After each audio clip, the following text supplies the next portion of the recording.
Assalamualaikum warahmatullahi wabarakatuh. Kita lanjutkan lagi untuk tutorial dasar pemrograman dengan menggunakan Python. Ya, pada slide yang ke-10 ini kita akan membahas tentang function.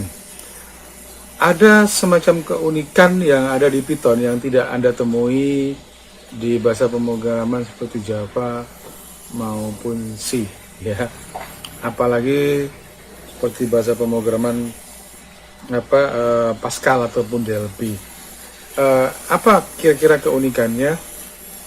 Yaitu pada masalah function ini. Memang kalau di seperti situ memang ada seperti function overloading gitu ya, nama sama tapi dengan parameter yang berbeda dan seterusnya. Tapi kita nanti simak bagaimana pembuatan function ya yang ada pada pemrograman Python ini. Cuma nanti lebih saya khususkan pada konsep-konsep yang ada pada bahasa pemrograman. Nah, baik, materi yang akan kita bahas yaitu berkaitan dengan function, kemudian argumen dan parameter, return value, kemudian recursive function, dan yang terakhir adalah latihan. Ya, kita mulai dari materi yang pertama yaitu function sendiri. Jadi function itu atau fungsi itu adalah sebuah blok kode ya, atau yang mungkin kalau di bahasa pemrograman lain itu sebenarnya dibagi jadi dua, yaitu ada function sendiri dan ada prosedur. Jadi kalau prosedur itu adalah sebuah blok kode yang dia kalau misalnya dipanggil tapi hanya menjalankan potongan program saja tanpa menghasilkan return value nanti ada atau nilai hasil ya. Sedangkan kalau pada function ya, kalau seperti di bahasa pemrograman seperti Pascal ya ataupun yang lainnya, itu maka dibedakan antara prosedur dan function. Jadi function itu dia punya nilai luaran ya. Oke. Jadi Anda dapat mengirimkan data ya yang kita kenal dengan istilah parameter. Jadi setiap function itu bisa memiliki parameter ataupun tidak. Nah, parameter-parameter yang ada sebuah function itu disebut sebagai argumen ya. Oke, baik. Kemudian fungsi itu juga seperti tadi saya sampaikan adalah bahwa fungsi dapat mengembalikan ya sebagai hasilnya atau return value istilahnya. Ya, baik. Nah, ini format dari sebuah function. Ya, jadi di function itu ada dimulai dengan dengan kata kunci def atau definition. Ya, kemudian apa nama fungsinya, kemudian apa argumennya gitu ya. Ya, ini dalam sebuah fungsi bisa memiliki lebih dari satu argumen atau disebut sebagai parameter ya. Kemudian di bawahnya lagi ya ada blok program yang akan dijalankan ketika fungsi tersebut dipanggil. Contoh misalkan nih, saya punya function dengan nama Anda. Kemudian argumennya adalah nama. Jadi parameternya cuma satu dengan argumen namanya adalah nama ya. Kemudian ketika dijalankan nanti maka dia panggilnya adalah dengan cara masukkan parameternya. Jadi nama Anda dalam kurung misalkan Khairon misalkan ya. Maka kalau ini dijalankan akan muncul tulisan nama Anda adalah Khairon. Itu kenapa? Karena di dalam blok diagram ini cuma ada perintah print nama Anda adalah ya. Baik. Argumen dan parameter. Nah, ini uniknya kalau di dalam function yang ada pada Python. Jadi apakah sebuah fungsi boleh tidak menggunakan argumen? Boleh ya. Pada bagian ini kalau misalnya contohnya adalah misalkan def nama fungsi kemudian dia kosong, jadi dia hanya ada kurung buka kurung tutup ya, tidak pakai argumen atau tidak ada parameternya. Kemudian bisa juga kita mendefinisikan defaultnya. Jadi ketika nanti sebuah fungsi dipanggil maka dia kosong gitu ya. Mungkin lebih nyaman kalau kita langsung coba aja per bagian gitu ya, per bagian. Oke, saya akan coba masuk ke PyCharm sekali lagi. Mengapa saya tidak slideshow? Karena saya ingin supaya perpindahan antara slide tadi ke PyCharm itu akan jauh lebih mudah ya. Oke, karena kalau kemudian saya pakai ini sekarang latihan yang ke berapakah ya, latihan yang ke 21 ya. Oke, latihan 21. File new Python Ya, oke. Latihan ke-21. Oke. Jadi pada latihan ini kita akan belajar tentang function. Langsung saja ya, nanti kita coba function. Kebalik ya ternyata ya, function seperti ini. Oke, bahwa function itu dimulai dengan perintah def atau definisi seperti ini. Misalnya tadi contohnya adalah saya punya function dengan nama Anda. Nah, atau cetak nama saja ya. Cetak nama. Nah, ya, jadi kalau cetak nama seperti ini, misalkan saya cuma kasih print seperti ini. Print. Jadi halo, apa kabar gitu ya. Maka kalau ini kemudian dijalankan, di bawahnya dipanggil dulu. Jadi setelah kita definisikan di atasnya, kita bawahnya kita panggil ya. Jangan cetak nama, nah, seperti ini. Ini jadi manggilnya cuma langsung aja dari apa, cetak nama gitu aja ya. Oke, maka kalau ini saya jalankan, ya, latihan 21, yang muncul adalah halo, apa kabar. Jadi artinya bahwa sebuah fungsi yang kemudian dipanggil, ya dipanggil itu artinya dituliskan namanya apa, dituliskan nama functionnya, ya langsung seperti ini, maka dia akan menjalankan isi dari function tersebut. Nah, bagaimana kalau ada argumennya misalkan? Maka kalau misalnya di sini ada nama, ada argumennya ya dengan satu parameter, maka bisa saja Anda tambahkan seperti ini. Halo, apa kabar gitu ya. Misalkan ini adalah nama. Tadi ini argumennya apa? Nah, ini nama, maka dipanggil di sini. Sehingga pemanggilannya sekarang berbeda. Ya, kalau sudah ada argumennya, maka di sini harus ada argumennya juga ketika dipanggil. Misalnya contohnya adalah namanya adalah Koiron misalkan ya. Nah, ini ketika dijalankan, ya, maka isi dari parameter ini Koironnya akan muncul di sini. Halo, apa kabar Koiron? Ya. Oke, bagaimana kalau kemudian argumennya tidak dituliskan, ya, parameternya tidak diisi di sini. Ketika dipanggil dikosongkan, ya, maka yang muncul adalah pesan error. Cetak nama missing one require position argument. Nah ini nama. Sudah ada argumen nama tapi pemanggilannya nggak ada, sehingga muncul error seperti ini. Ya, oke. Maka ini bisa saja kemudian kalau Anda di Python itu memungkinkan kita memberikan default. Tadi kita sudah sempat bahas bahwa nah ini yang kedua ini argumen dapat memiliki nilai sehingga ketika kemudian dipanggil dalam kondisi kosong maka kemudian defaultnya akan. Jadi misalnya defaultnya di sini adalah kalau dia tidak diisi ya maka akan langsung dituliskan no name atau nama saya aja ya.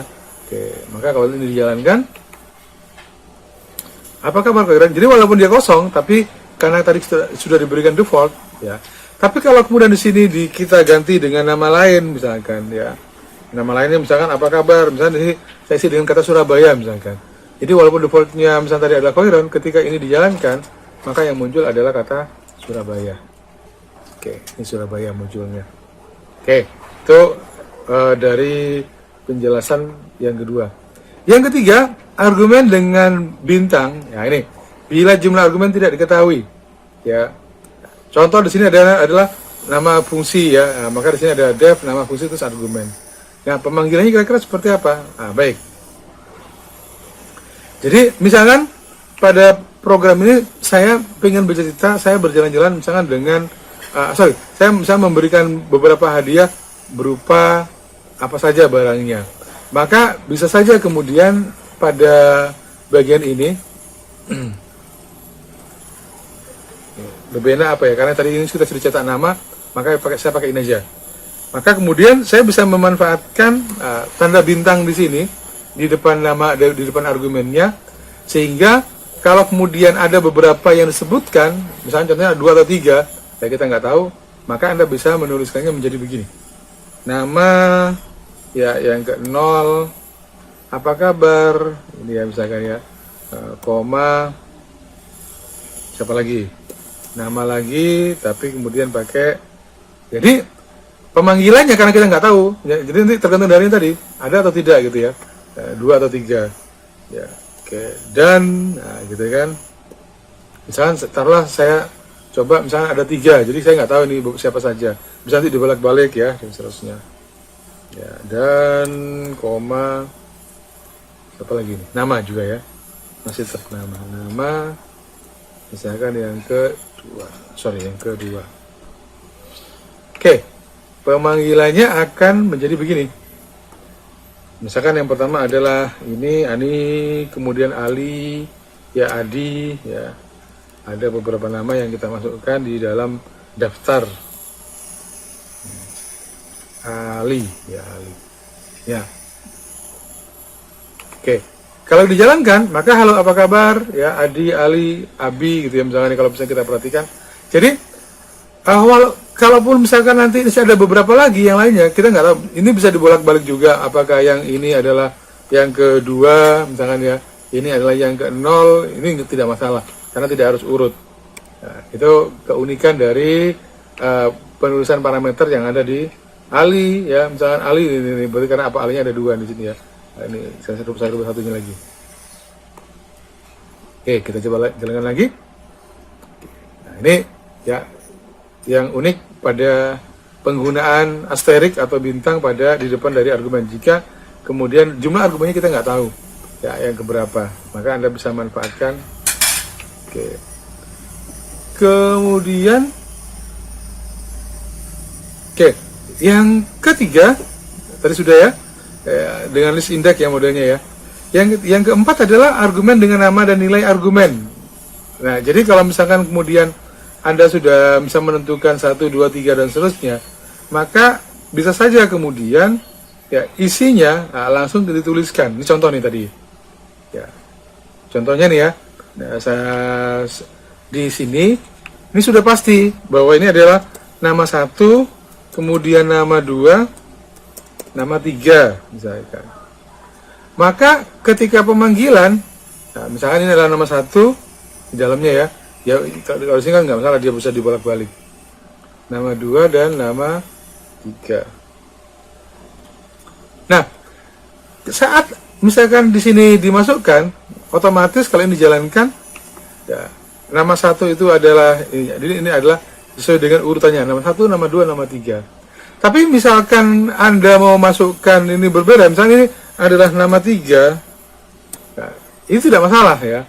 Nah, ini adalah nama 1 misalkan ya, dan ini adalah nama 2. Jadi artinya ketika saat dipanggil kemudian kita menentukan langsung ya, ini 2 berarti ya, sama dengan. Oke. Nah, ini pun boleh kalau di fungsi penulisan argumen ya, penulisan parameter untuk di fungsi di Python. Nah, ini boleh ya. Jadi Adi, Ali ya. Jadi di mana kemudian kalau Anda perhatikan, nah, jadi yang harus kalau misalnya di definisi fungsinya kan nama 1, nama 2, nama 3 untuk argumennya. Tapi kalau kemudian Anda jalankan, Anda nggak hafal urutannya misalkan, maka bisa saja seperti ini. Oke. Berikutnya apa lagi nih? Yang 4 sudah. Yang kelima, argumen dengan bintangnya 2. Jadi ini hampir ada kesamaan dengan yang tadi bintang 1. Bila jumlah dan urutan tidak diketahui, nah, bintangnya 2 seperti ini. Jadi argumen itu akan dipanggil sebagai list dengan indeks nama parameter. Ya, jadi hampir sama dengan yang tadi, cuman perbedaannya adalah dia nanti berupa daftar, ya, berupa list juga. Oke, baik. Kalau begitu kita langsung masuk pada latihan. Ya, latihan. Oh, ada return value ya. Kita masuk pada materi return value. Jadi gini, return value itu adalah ya. Kalau fungsi, kalau tadi Anda perhatikan bahwa fungsi seperti ini, ya dia langsung dipanggil langsung. Tapi kalau misalnya sebuah fungsi dia punya return value, maka dia tidak bisa langsung dipanggil. Ya, dia harus memiliki entah itu di print atau ada variabel penampungnya. Baik, kita coba. Misalnya ada, jadi contohnya di sini adalah sigma n ya. Jadi misalnya contohnya adalah sigma, yaitu menjumlahkan nilai yang ada pada n. Jadi kalau misalnya n-nya 5, maka 1 tambah 2 tambah 3 tambah 4 tambah 5. Ya. Maka kalau dalam konteks seperti ini, berarti ini kan sebenarnya sigma ya, biasa ya. Seperti yang kita sudah pernah lakukan di for aja ya. Tapi perbedaannya adalah pada bagian ini, bahwa sigma ini hasil akhirnya itu merupakan output dari fungsi sigma. Baik, kita coba jalankan ya. Def sigma gitu ya. Oke, di sini di bawah ini. Nah, def sigma kemudian apa misalkan nilainya n gitu ya. Jadi kalau n plus 1 dan seterusnya, maka kita bisa gunakan for i ya in ring. Karena ini adalah sigma, maka bisa pakai n seperti ini ya, bisa n plus 1. Karena ingat, kenapa kok n plus 1? Karena kalau tidak, nanti ikan yang dijumlahkan dari 0 sampai dengan misalnya sigma 5, maka yang dijumlahkan hanya sampai dengan 4 nantinya kalau tidak di. Oke. Jadi pada bagian ini nah, kita akan coba berarti misalkan hasil ya sama dengan ya kita pakai yang di sini ya seperti ini ya, hasil sama dengan i gitu ya, jadi dijumlahkan. Oke. Nah terakhirnya harus ada return value. Apa yang mau ditampilkan? Hasil. Nah, yang perlu diperhatikan adalah bahwa karena hasil itu dia berada di dalam for, sedangkan kita mau returnkan di luar, maka artinya bahwa hasil harus kita set turun menjadi nilainya 0. Seperti ini ya. Oke, kalau gitu gimana manggilnya? Kalau Anda panggil secara langsung, jangan sampai lupa di belakangnya harus ada titik 2, ini juga harus ada titik 2 ya, maka di bagian pemanggilan itu sigma tidak bisa dipanggil secara langsung seperti ini, itu tidak bisa ya. Tidak bisa seperti ini, beda tadi dengan kalau dia tanpa return value ya. Maka caranya adalah diberikan, misalkan contohnya adalah ada 2 cara, yaitu bisa langsung dengan cara di print seperti ini ya, di print seperti ini, sehingga kalau misalnya sigma ya, hasilnya berapa, 15, betulkah ya? Hasil tadi 5 itu coba kalau saya turunkan jadi 3 ya, harusnya 6 ya, betulkah? 6 1 tambah 2 tambah 3 ya, betul. Oke ya. Oke, kalau 4 harusnya nilainya 10 ya, karena 1 2 3. Oke, betul berarti kita sudah mengujinya betul. Jadi sekali lagi bahwa return value itu berisi, kalau misalnya return value-nya Anda isi dengan 0, berapapun nilai n ya, maka yang di-returnkan pasti 0. Karena sebenarnya return itu adalah ya untuk mengeluarkan hasil dari ya sebuah fungsi. Oke, maka ini saya ketik hasil ya. Oke, ini tadi adalah definisi jadi sigma ya.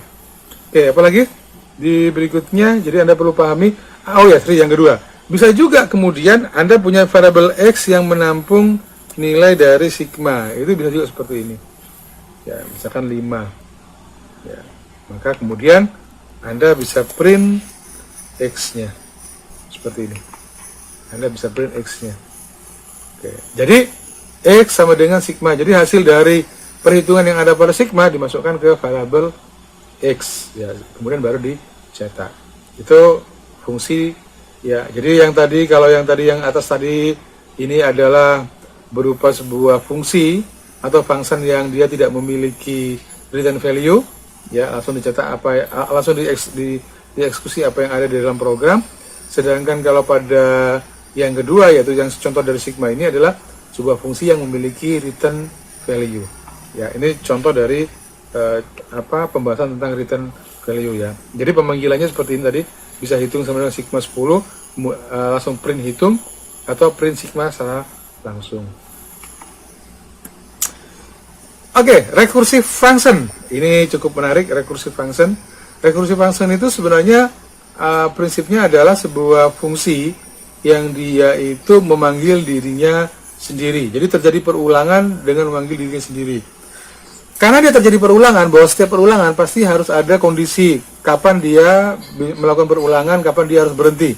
Jika tidak, maka yang terjadi adalah error. Ya, karena apa? Karena program tidak bisa berhenti, tidak bisa keluar dari perulangan tersebut. Oke, maka yang bisa kita lakukan, ya contohnya di sini, ya Ini contohnya. Kalau tadi adalah sigma yang dibuat dalam bentuk function dengan return value, maka ini adalah contoh yang tidak menggunakan for. Oke, ini cukup unik. Kenapa? Karena Anda bisa lihat kalau yang tadi pertama ini tadi adalah sigma. Oke, ini saya bisa buat sigma ya. Saya kasih komentar. Harusnya di atasnya ya.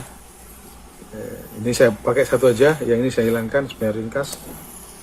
Ya. Jadi sigma yang ini adalah ya, ini rekursif ya, bukan rekursif ya. Ini sigma function. Sedangkan kita akan coba buat lagi di bawahnya, yaitu sigma juga ya. Sigma, taruh biar berbeda pemahamannya ya. Rekursif. Ya. Oke, maka nah, kalau dalam konsep ini rekursif ini artinya bahwa dia akan manggil dirinya sendiri. Ya, dia akan manggil dirinya sendiri. Oke, jadi prinsipnya itu adalah n. Ya, maka Anda bisa membuat sebuah fungsi seperti ini. Return sama dengan ya n, karena ini penjumlahan atau sigma, maka n dia akan manggil dirinya sendiri. Sigma rekursif. Uniknya, nah, dia akan dikurangi 1. Jadi kondisinya itu dia berada di sini. Ya, berada di sini nanti. Oke. Maka if, nah ini fungsinya ya. If n masih lebih dari 0, maka yang dijalankan adalah ini. Tapi kalau dia sudah sama dengan 0, nah, kita kasih else ya. Else berarti yang kita returnkan adalah 0. Oke, kita coba. Ini tadi adalah sigma yang pertama. Kita coba sigma rec-nya. Apakah dia benar atau tidak. Nah, pada bagian ini tetap sama seperti tadi. Ya, sigma rec yang akan kita panggil. Ya, sama-sama 4 lah, biar kita bandingkan apakah hasilnya benar atau salah. Kita coba jalankan. Ada syntax error, ya seperti biasa. Apa kira-kira? Ya karena kita salah, belum ada titik 2-nya ya di belakang. 10, betul ya. Jadi ini unik, karena program ini sama-sama menjumlahkan isi. Jadi kalau bedanya adalah, kalau yang pada bagian ini kondisinya adalah pada for, ya. Karena dia bukan perulangan, ya perulangan adalah pada for. Sedangkan pada bagian ini kondisinya adalah pada if ini. Selama n, jadi selama n itu lebih dari 0, maka n ya, ini sebenarnya sama seperti gini. N sama dengan n plus gitu ya. N sama dengan n plus sigma rec, ya, maka return n gitu sebenarnya ini. Ya, jadi sigma, maka ini di sini berkurang kan? N-nya dikurangi lagi. Jadi dia manggil lagi dirinya sendiri. Ya. Sigma rec, ya, n tadi berapa misalkan? 4. Maka ketika dia masuk ke sini, 4 minus 1 jadi dia jadi 3. Maka sekarang n-nya jadi 3. Apakah 3 dia lebih dari 0? Ya. Masuk lagi ke sini, ya 3, ya 4 tambah 3 tambah sigma rec. Nah, tadi 3 kurangi 1 jadi 2. Maka sekarang n-nya jadi 2. Apakah 2 lebih dari 0? Ya. Dan seterusnya. Sampai kemudian dia nilainya 0, maka else-nya dia muncul sini return 0. Sehingga kalau misalnya kita print, ya Anda kalau misalnya ini Anda print, oke kita coba print ya. Kira-kira seperti apa hasilnya kalau di print.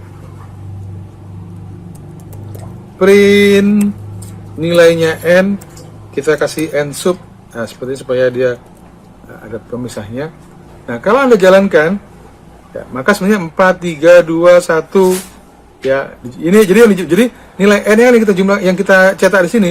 Jadi iterasi pertama misalkan ya, atau perulangan pertama n yang bernilai 4, maka dicetak 4 tambah 3 tambah 2 tambah 1, ya totalnya jadi 10 ya. Oke, itu kira-kira ya untuk program rekursif ya sigma. Oke, faktorial. Wah, faktorial ya. Faktorial itu hampir sama tapi beda. Hampir sama tapi beda. Apa yang berbeda kira-kira? Ya, if jumlah lebih dari 0, maka return jumlah kali faktorial jumlah minus 1. Ya, oke, kita coba. Benarkah? Ya. Kalau begitu saya copy dari sini, ya, karena prinsipnya hampir sama ya. Cuma bedanya ini adalah faktorial ya. Faktorial. Kenapa saya ketik lagi? Kan tadi kita niatnya mau mengcopy.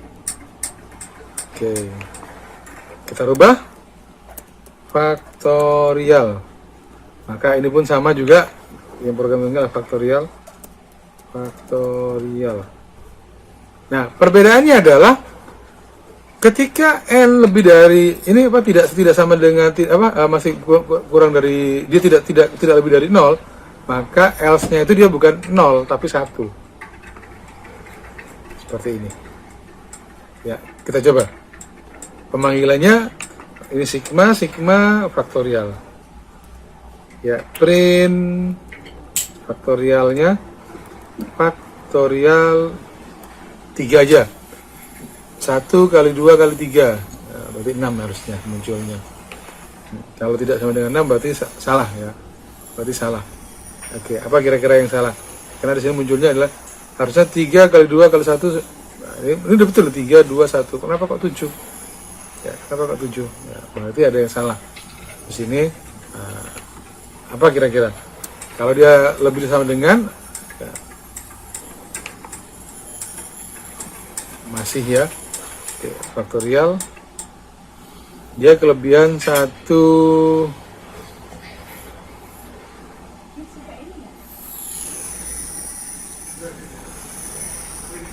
Oke, ke return n faktorial n minus 1. Ya, kalau dikasih 0 malah dia masuk 0 ya, harusnya tepat. Jadi ketika 3 ya, ini hasilnya bukan 7 ya. Oke, jadi pikirkan lagi ya, if ini coba saya hilangkan, ini sebenarnya udah betul ya, ini sudah betul. Faktorial n ini berapa? 3, ini kan tadi ada 3 faktorial 3, berarti harusnya 3 kali 2 kali 1 ya, 3 kali 2 6 kali 1 6 bukan 7 ya. Oh iya, sorry, ini kan kita masih menjumlahkan, belum mengalihkan. Nah, bagaimana hasilnya bisa benar ya? Nah, ini yang disebut sebagai kesalahan logika ya. Jadi tidak ada, ketika dikompil tidak ada logical error ya. Ketika dikompil tidak ada masalah, tapi ketika dijalankan hasilnya tidak sesuai. Nah, ini baru betul nih. Ya, 3. Oke, naikkan lagi jadi 4. Ya, kita coba. Harus hasilnya 24. Nah, jadi 4, 3, 2, 1, 10 ya, sama 4 semua. 10 udah betul. Nah, ini betul, urutannya betul ya. Oke, ini jadi cara mentracernya begitu. Ya, oke, karena kita tidak ingin menampilkan hasil urutan bilangannya, maka ini kita buang. Ya, ini kita buang. Ya, jadi kalau kita jalankan, yang pertama itulah hasil dari sigma 4 dengan menggunakan fungsi biasa atau pakai for. Kemudian yang kedua itu adalah sigma ya, rekursif, yaitu sifatnya rekursif, dia tidak pakai fungsi for tapi dengan memanggil dirinya sendiri secara berulang-ulang. Dan yang ketiga yaitu program faktorial dengan menggunakan fungsi rekursif ya. Jadi kalau Anda perhatikan yaitu jadi n lebih dari 0, selama n lebih dari 0 maka return n kali faktorial. Mengapa kita hasilnya diberi 1? Artinya bahwa kalau kemudian, nah bagaimana kalau misalkan 0? Oke, ingat sekali lagi, apakah faktorial 0 itu kira-kira hasilnya berapa? Faktorial 0. Faktorial 0. Oke. Jadi apakah faktorial 0 itu sama dengan 1 hasilnya? Nah, ini yang perlu kalau misalkan demikian, maka di atasnya harus diberikan fungsi if lagi. Ya, if ya n sama dengan 0, ya kemudian return-nya adalah 0 misalkan ya. If n sama dengan 0, return-nya adalah 0. Ya, itu kalau kemudian kita mau buat dia sebagai ya. Oke, itu kira-kira Anda bisa coba nanti. Oke, lanjut lagi. Ya, ini tadi contoh, kita belum sampai pada latihan ya. Ya, latihan. Latihan pertama adalah buat fungsi dengan nama Python yang bila dipanggil akan memberikan tulisan Hello Python. Oke, baik. Ini simpel aja. Nah, ini kalau tadi latihan 12, kita coba panggil lagi latihan yang lainnya ya. New. Ya. Sebenarnya cara paling cepat itu ya Alt Insert ya. Oke, kalau Anda pengennya mau pakai Alt Insert, mana insertnya? Ya. Oke. Alt Insert. Oh, pakai function harusnya ya. Oke, New Alt Insert Python latihan ke-22. Ya, baik, kita akan kerjakan latihan ke-22. Yang pertama adalah buat fungsi dengan nama Python yang bila dipanggil akan melakukan Hello Python. Oh, oke ya. Def, nama fungsinya adalah Python. Oke. Kalau dijalankan akan menampilkan Hello Python. Maka kalau gitu print Hello Python. Oke, jalankan fungsi ke-22. Oke. Apakah keluar? Belum ya. Kenapa tidak keluar? Karena ini baru fungsinya, tapi Anda belum panggil. Nah, harusnya Anda panggil ya seperti ini. Sehingga kalau misalnya dijalankan, Hello Python. Oke. Soal pertama sudah terselesaikan. Kita coba soal berikutnya. Yang kedua, buat fungsi untuk mencetak garis sebanyak argumen jumlah. Berikan juga default argumen jumlah. Oke, begini. Ya. Jadi def, Anda buat fungsi garis seperti ini. Ini pakai default jumlah. Pakai parameter atau argumen dengan nama jumlah. Maka saya pakai perintah print, kemudian yang dicetak adalah garis seperti ini, kemudian dikali dengan jumlah. Oke, ini kan sebenarnya adalah duplikasi perintah garis ya. Oke, garis berapa yang Anda ingin masukkan? 10 misalkan. Maka kalau ini dijalankan, ya, error. Kenapa error? Karena lupa titik 2-nya lagi ya. Oke. Ini ada garis minus ini sebanyak 10. Ya, jadi kalau kemudian ini saya jadikan 30, nah, 3 klik seperti ini, 30. Nah, perintah berikutnya adalah kalau ini dikosongkan, maka Anda beri default, misalkan defaultnya adalah 20. Jadi kalau misalnya garis dipanggil, ya 20. Oke, itu bagaimana kemudian Anda menggunakan model yang kedua tadi ya, default ya, berupa ada nilai defaultnya. Tapi Anda kata kemudian ini diisi 30, maka sekali lagi yang dicetak sebanyak 30, bukan 20. Oke, selesai. Soal berikutnya, buat fungsi untuk mencetak nama Anda, ya, adalah nama dan Anda berusia, nama Anda adalah, ya ini kan ada nama Anda adalah dan Anda berusia, gitu ya. Berarti ada 2 argumen ya, sini. Jadi ada 2 argumen. Oke, nama Anda. Def nama ya Anda. Di sini ada nama, ada usia. Jadi ada 2 argumen di sini. Apa yang dilakukan? Ya cuma mencetak saja. Ya. Halo misalkan ya. Nama Anda adalah oke. Anda boleh pakai persen seperti kemarin itu. Persen S. Usia Anda pakai besar ya. Usia Anda adalah persen S juga. Titiknya mana? Oh di sini. Pakai persen. Ya pakai persen. Sebenarnya tidak harus pakai persen. Ada juga pakai plus juga. Tapi oke, saya biasa pakai persen. Ya sama seperti yang ini ada di bahasa pemrograman C. Nama usia, oke. Sudah. Kemudian dipanggil nama Anda. Misalkan namanya adalah Andika Prakasa atau Andika band apa itu yang Andika itu. Nama Anda ini usianya 30 misalkan.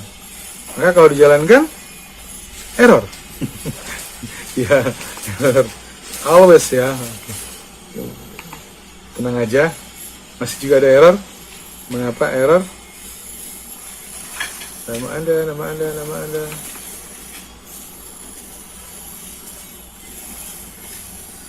Print, halo, persen, usia. Oh, ada sintak error, invalid sintak. Persen. Sini ya. Oke.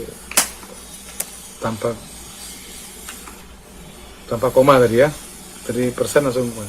Halo, nama Anda adalah Andika, usia Anda adalah 30. Nah, ini. Jadi ketika dipanggil dia seperti itu. Sekarang diberi default atau tidak ya, nama saya kira nggak perlu ini. Itu defaultnya. Jadi ini dipakai 2 argumen. Ya. Apalagi? Yang ke latihan yang berikutnya, yang keempat. Buat program fungsi rekursif untuk menghitung X pangkat Y. Oke, ini pangkat ini kalau begitu. Ini pangkat. Def pangkat. Oke, def pangkat X pangkat Y. Ya, X pangkat Y. Ya, kalau Y-nya tidak diisi, berarti nilainya adalah 2. Ya, bisa juga begitu. Ya, kalau maunya Anda berikan default.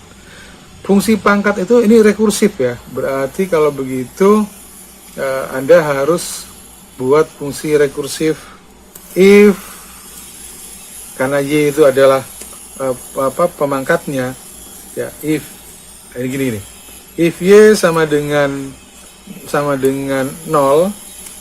ingat semua yang dipangkat 0 pasti nilainya 1. Return, berarti kalau itu tadi yang faktorial hasilnya tetap 0 ya, 0 faktorial itu 0 hasilnya 0 ya. L if Y lebih dari berapa? 0 ya, maka dia akan memanggil dirinya sendiri ya. Kalau begitu oke, Y X kan ya, X kali dengan, karena dia adalah pangkat, maka dia pangkat X yang tetap, nah Y nya yang berkurang, Y nya yang dikurangi 1. Oke. Jadi selama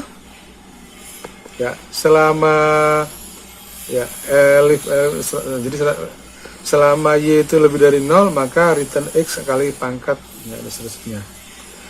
Nah, kemudian else nya returnnya apa? Nah, kalau dia 1 nilainya, maka harusnya returnnya adalah X itu sendiri. Jadi terakhir itu adalah returnnya adalah X. Oke. Kita coba saja ya. Nanti kalau sekali lagi bahwa dalam pemutusan program Anda perlu juga selain sintak error, Anda juga perlu untuk memvalidasi hasilnya. Ini pangkat, maka kita coba pangkat. Pangkat 2,2 betul apa enggak? 2,2. Apa tadi yang salah? Pangkat def pangkat X, Y. Oke, X pangkat invalid sintak katanya. Apakah yang salah? Def pangkat ya, ini ya, masih juga titik 2 0. Kenapa kok 0? Jika Y ini 0 ini hasilnya, berarti ya salah ini kan. Mengapa salah? Pertanyaannya adalah mengapa salah ya. Jika Y sama dengan 0, maka return 0 ya.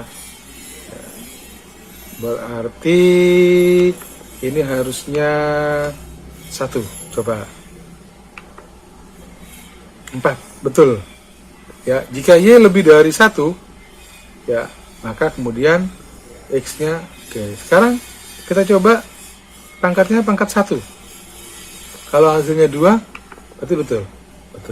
Kalau ini di pangkat 0, harusnya hasilnya adalah 1. Pangkat 0 itu 1 kan? Oh iya, harusnya 1 ya ini ya. 1. Kita coba. 1. Pangkat 2, pangkat 1 dulu. Hasilnya harusnya adalah bilangan itu sendiri. Pangkat 2 harusnya 4. Oke, betul. Lebih tinggi lagi. Pangkat 3, 2 kali 2 kali 2. 8. Oke ya, berarti ini adalah sebuah fungsi rekursif untuk pangkat ya, pangkat X, Y. Maka Anda perhatikan ini adalah untuk mencegat kalau kemudian Y-nya nilainya 0. Semua yang dipangkatkan 0 maka hasilnya adalah 1. Kemudian ini adalah untuk mencegat, untuk melakukan proses pangkat antara nilai 1 sampai dengan ya N tadi ya. Kemudian kalau nilainya 1 maka nilainya adalah return X itu sendiri. Gitu. Baik, sudah betul? Berikutnya, buat program fungsi rekursif untuk mendapatkan deret dengan parameter angka awal, akhir, dan jarak. Angka awal, akhir, dan jarak. Waduh. Ya, deret, akhir, jarak. Berarti ada 3 yang dimasukkan ya Pak. Jadi ada 3 argumen. Deret. Def, deret. Saya belum tahu akan seperti apa. Awal, akhir, jarak. Nah, kalau begitu, ini pakai apa ya? Awal, akhir, jarak. Awal, akhir, jarak. Oke. Jadi misalkan kalau misalkan 1, 10, 1, maka harusnya 1, 2, 3, 4. Berarti dia dari awal 1 sampai dengan akhirnya 10. Stepnya sebanyak 1. Ya, berarti ini kan deret ya tadi ya. Deret ya, bukan menjumlahkan. Deret berarti hanya butuh proses print saja. Ya, print saja. Print if ya. If akhir kan berarti if akhir ya baik. Jadi kalau begitu ini prosesnya berarti kita akan mencetak nilai awal ya, print. Nah ini kan yang kita cetak adalah awal ya. Ini awal itu berarti variabel awal yang akan kita cetak. Awal sama dengan, tapi karena ini adalah nilainya yang dicetak, ini isinya oke lah, nggak apa-apa juga pakai rekursif. Cuma nanti isinya return value-nya ya dia hanya manggil dirinya sendiri ya, tanpa ada nilai yang dikeluarkan, kan ini hanya fungsinya hanya untuk mencetak ya. Oke, awal n ya, n tidak ada spasinya. Jika kemudian awal, nah ini jika awal sama dengan kurang ya, masih kurang dari karena ini positif sifatnya. Jadi awal kurang dari sama dengan akhir, mungkin pakai kurang dari dulu ya, akhir, maka yang dilakukan adalah dia ngapain ya, maka dia akan memanggil dirinya sendiri, deret ini kan, deret kemudian awal ditambah dengan jarak, kemudian akhirnya tetap ya. Apakah ada return? Tidak ada ya, tidak ada. Else ya, saya akan cetak apa di sini ya, mungkin cetak kosong aja ya sementara. Oke, kita coba jalankan. Apa nih deret ya? Wah, ini soalnya piye ini. Soal yang sederhana tapi cukup bingung juga ya di awalnya. Berapa tadi misalnya? 1 sampai dengan 10. 10 stepnya 1. Ya. Stepnya 1. Awal, jarak, akhir. Oke.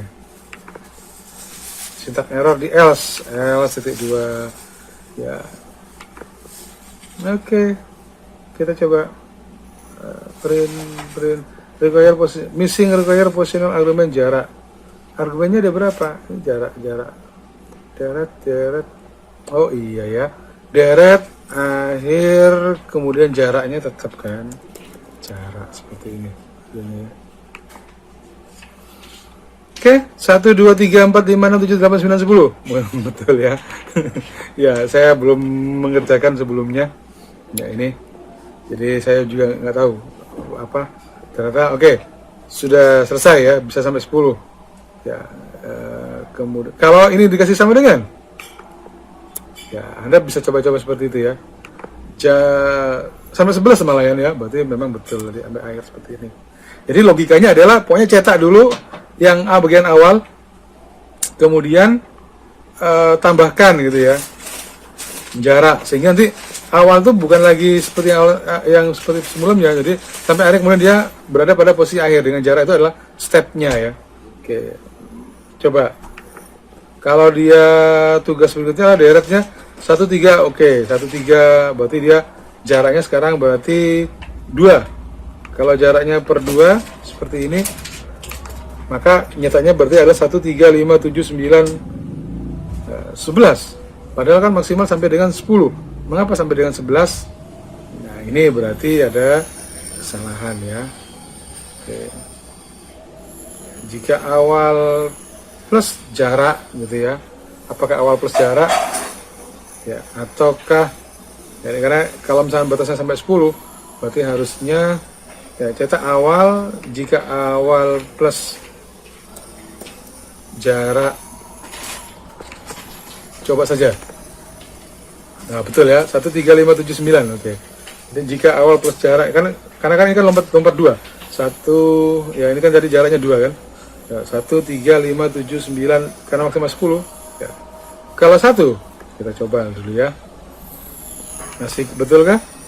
Nah, sekarang kurang dia. Oke, berarti kita mau kasih sama dengan di sini ya.